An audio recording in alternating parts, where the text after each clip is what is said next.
Hello and welcome to Property Question Time. I'm Stephen Galpin and this is the programme where you can have all of your property related questions answered by our team of experts. With me today are Hayley Andrews, property investor, mentor and CEO of Your Freedom Empire. Hi. Hi, nice to see you again. Good to have you back again. And on your right is John Howard, property developer, author, public speaker, lots of other things too. Welcome, John.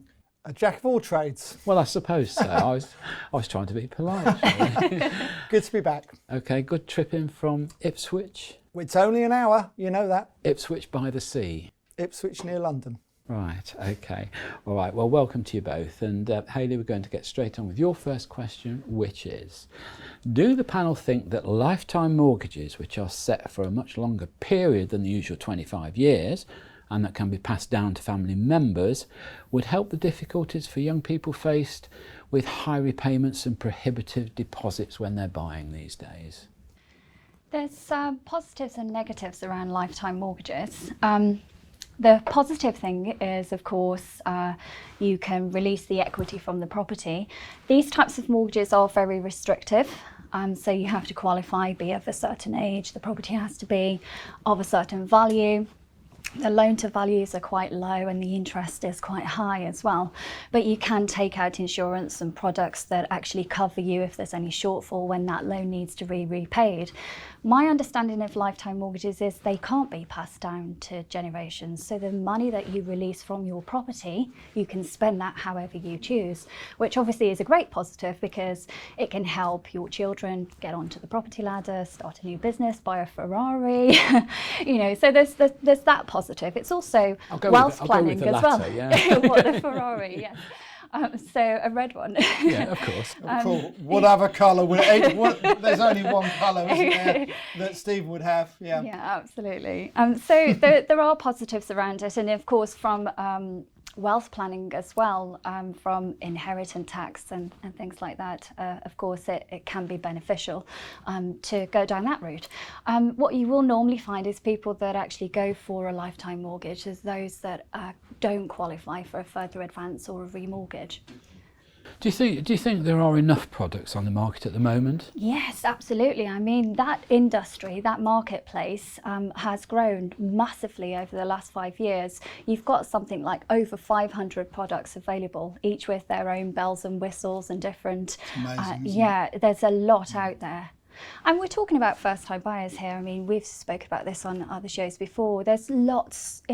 There's a lot of incentive for first-time buyers at this moment in time. Huge amount of incentives. I think my sort of favourite question and subject is: do you think it's right that the government steps in with taxpayers' money to assist first-time buyers and that sort of thing, or do you think it should be left to the market?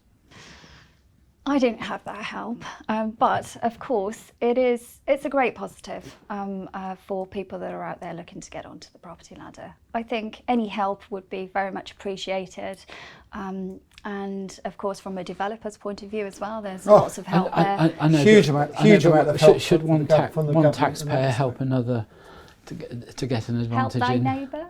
Well, I suppose so. Yes. Yeah, I mean, that's not for me to decide really, but it's there. There's a lot of help out. If you are a first-time buyer, there's more help now than there ever has been, in my opinion. I agree. When people say, every generation says, it was easier for the last generation to get on the housing ladder. The truth is, this generation have never had it so good. Whatever they say. They've got mortgages at interest rates at virtually nothing, literally nothing. They've got 95% mortgages guaranteed by the government. They've got help to buy guaranteed by the government.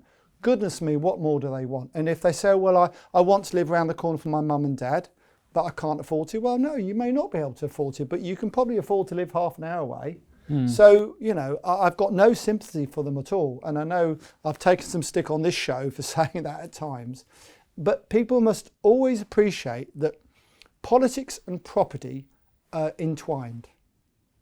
And we've said it before, the reason the government have all these incentives on the housing ladder, to get people on the housing ladder, predominantly is because they know they will vote Conservative at the next election. If they own their own property, they're more likely to vote Conservative.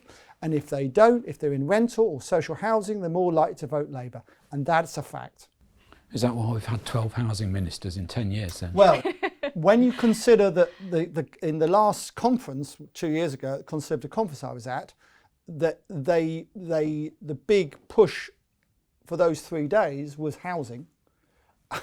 It's a bit of a joke to think that it's such an so important to the country, but especially the Conservative government, and they realise there's a shortfall and all the rest of it, that actually it's amazing they've had so many housing ministers, because it's considered right up there from a ministerial point of view. Yet they haven't delivered. But from a historic point of view, it looks like it's one of those jobs that you either get on your way up or on your way down. Well, it shouldn't be, and I'm amazed they've had so much turmoil in that department. It amazes me. It really genuinely does amaze me, because it is such an important thing. You know, and going back to the lifetime mortgages, of course, in Europe, you know, these get passed on to generation to generation, and the longer your mortgage, you're paying so much money for it. So if it's a 35-year mortgage compared to a 20-year mortgage, you're paying so much more.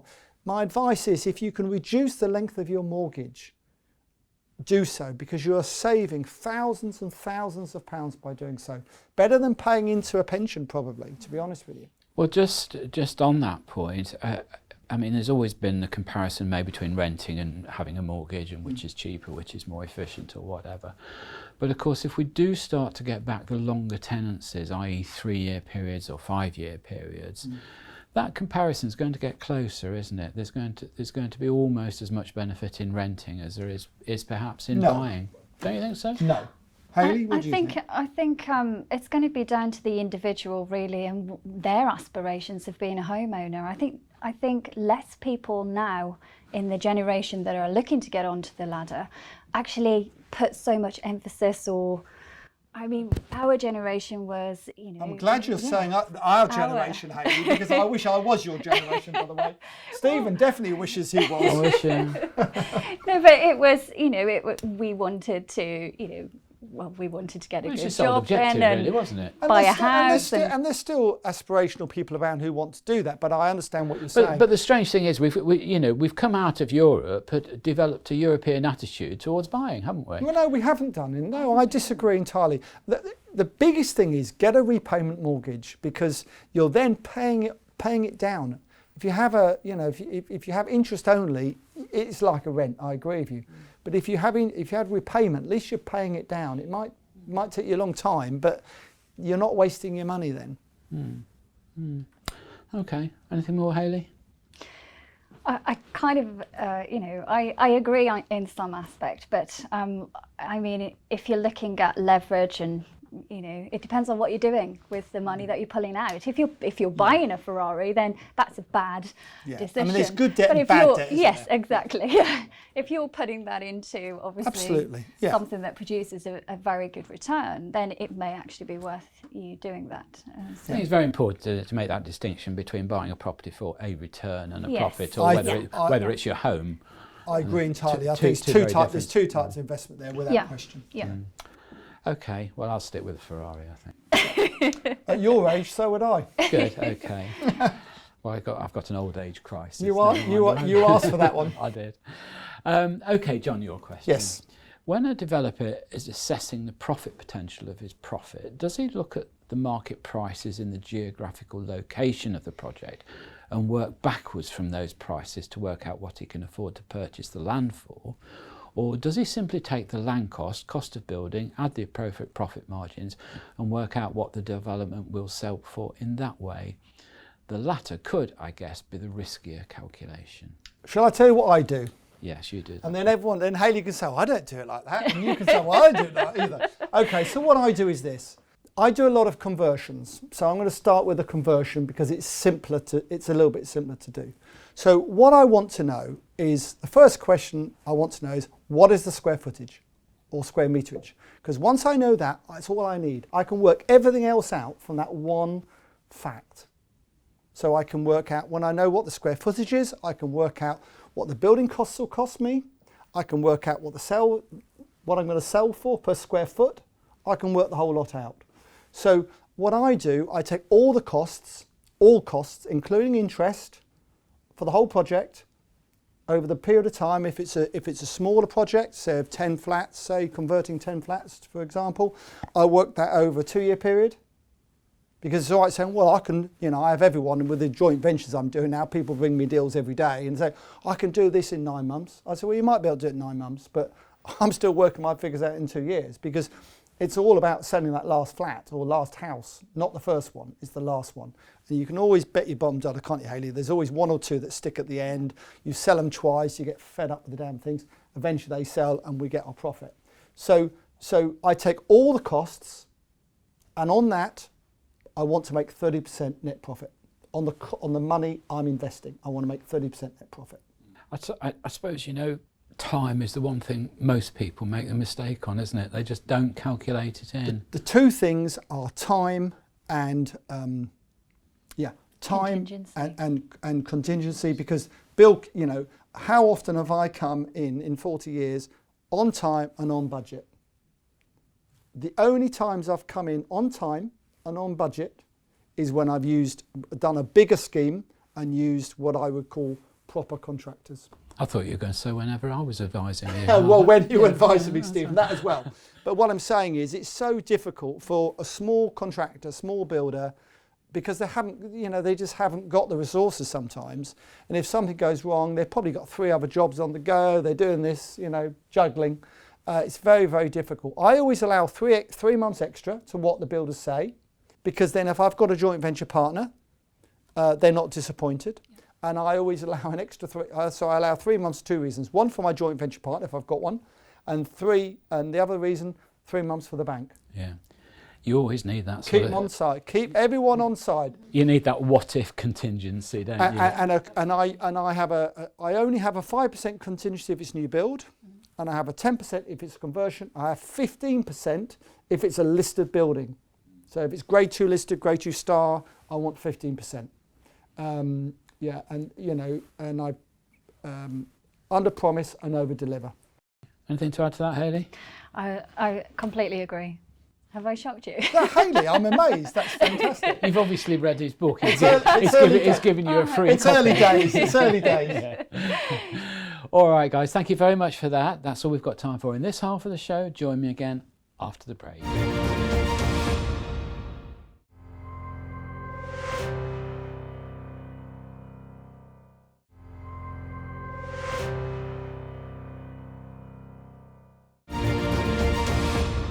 Hello, welcome back to part 2 of Property Question Time. I'm Stephen Galpin, and with me are Hayley Andrews and John Howard. Welcome back. Thank you. Hayley, your second question. I live in a rented house. I'm not a natural English speaker and want to receive TV programmes in my own language. However, my landlord has refused permission for me to have a satellite dish on the building. The house is located in a village, and so cable is not an option. Do I have any rights in terms of permission for a dish, or am I stuck with the landlord's decision? So it's going to depend what's in the AST. The AST is likely to have a structural adjustment clause in there. So the first thing I would say is check the AST. Secondly, because if there is something in there, then the landlord is well within their rights to refuse. The AST should have been read and checked prior to signing, and it is a legal document. The second thing to check, really, I'm all about solutions, is find out why they're refusing. It may be that there are restrictions locally to planning consent. Planning consent. She said that she was in a village, it could be a conservation area or something like that. So it may actually be a legitimate reason that they are refusing.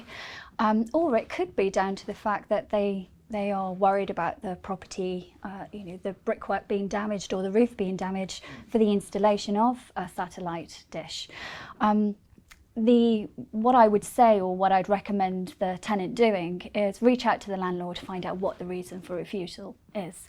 If it's the latter, and they don't want the satellite dish on the property, there's no planning restrictions or anything like that, of which they're well within their rights to say, perhaps suggest that it be a freestanding satellite dish and installed by a certified engineer.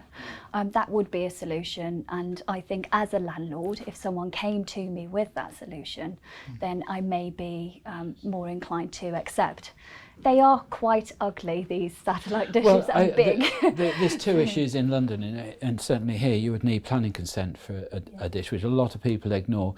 But I think in recent years, because of one or two tragedies that have happened, of course, a satellite dish is an electrical installation.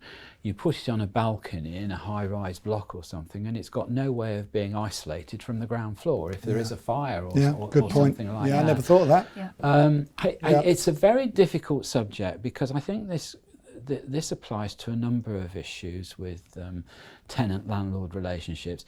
I mean, I think we all know the government have tried to introduce, I can't remember what the expression is they use, a sort of ideal tenancy with ideal and consistent terms across the country. Yeah. Perhaps you can have pets, whereas that's not normally accepted. Idea. But hold on. The model tenancy that was the brought model in January. tenancy, yeah.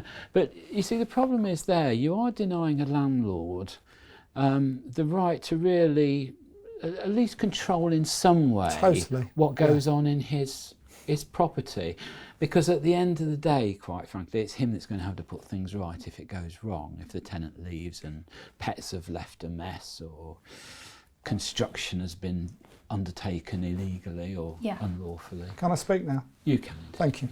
So you get paid more than I do, you see, that's why I'm just trying to cut the time down. Thank you, yeah.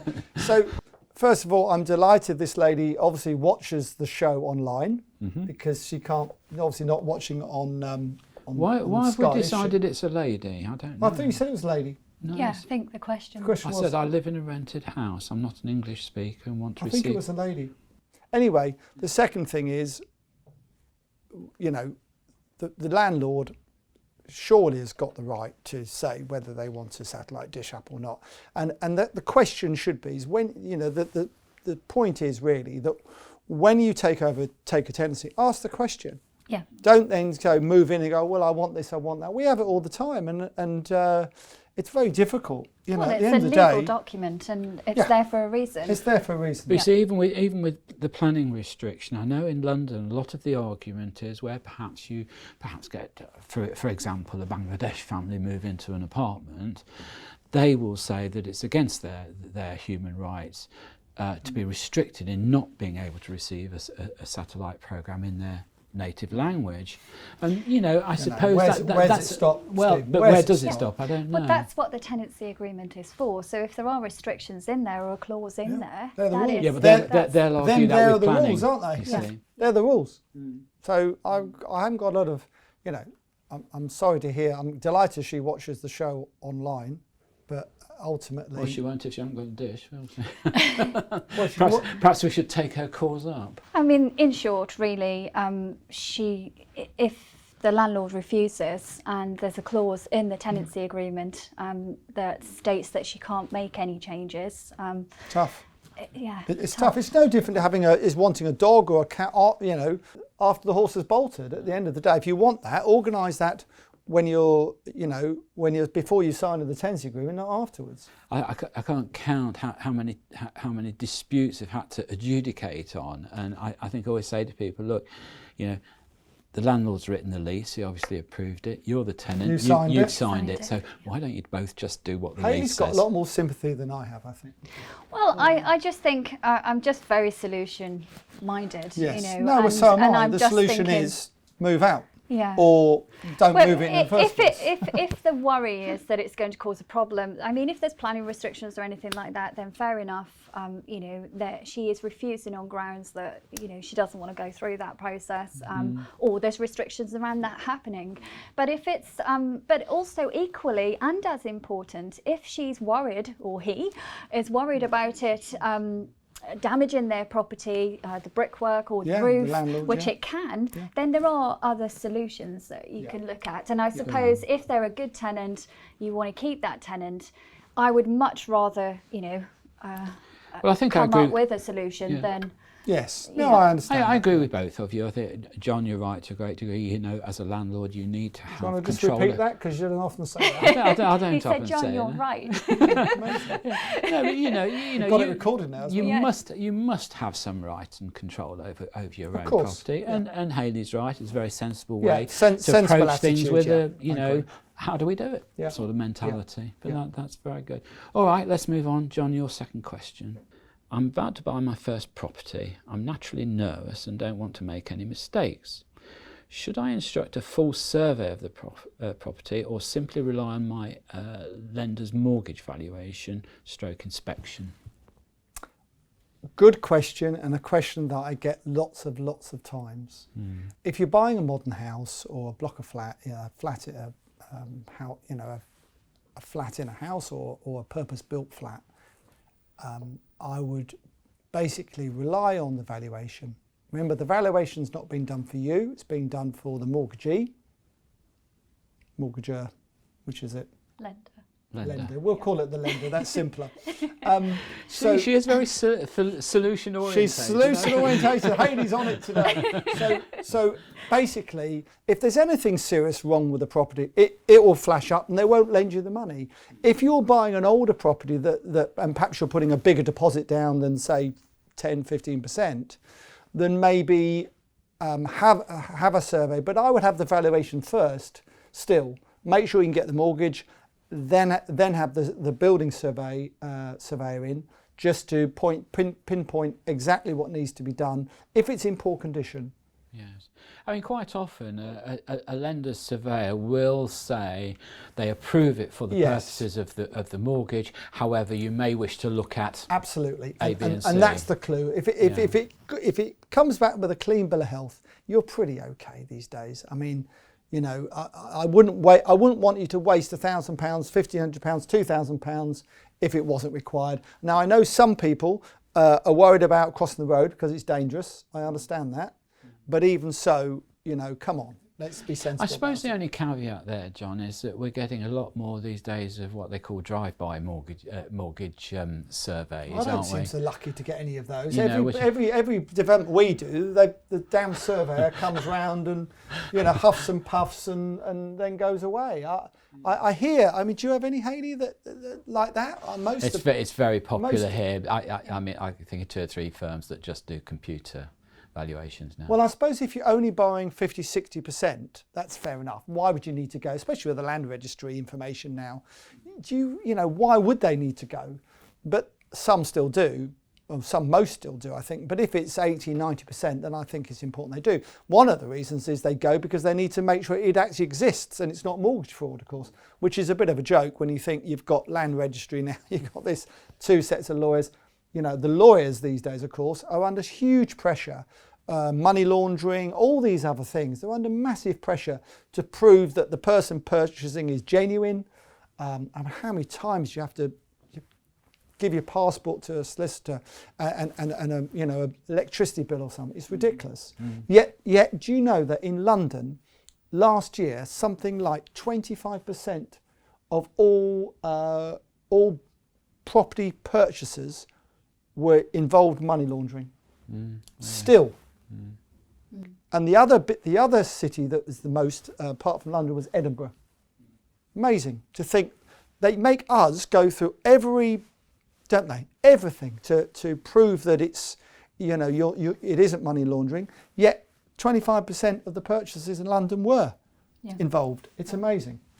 Okay, well on that note, I'm going to say thank you very much to you both for taking part in today's programme. Great answers, great help to our viewers, I'm sure. So from John Howard and Hayley Andrews, thank you very much for joining us. That's all we've got time for today, so join me again next time on Property Question Time.